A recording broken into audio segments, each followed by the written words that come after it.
ಇನ್ನು ಎಚ್ಚೆತ್ತುಕೊಳ್ಳಿಲ್ಲ ಗೋಗ್ಯಾಸ್. What is this?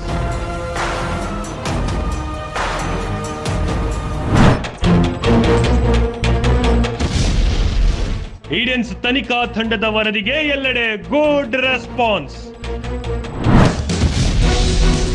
ವರದಿ ನಂತರ ಡೀಲರ್ಸ್ಗಳಿಗೆ ವಾಟ್ಸಪ್ ಸಂದೇಶ.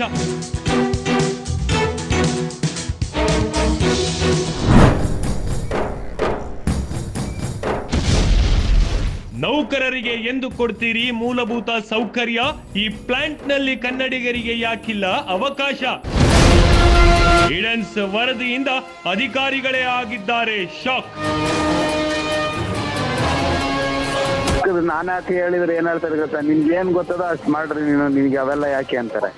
ನಮ್ಮವರು ನಮ್ಗೆ ಮೇಲ್ಪಟ್ಟವರು ಅದಕ್ಕೆ ನಮ್ಗೆ ಏನು ಪರ್ಮಿಷನ್ ಕೊಡಕ್ಕೂ ನಮಗ್ ಬರಲ್ಲ.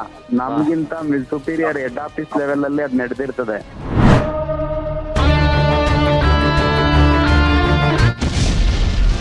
ಗೋಗ್ಯಾಸ್ ವಿರುದ್ಧ ಈಡೆನ್ಸ್ ನ್ಯೂಸ್ ಅಭಿಯಾನ.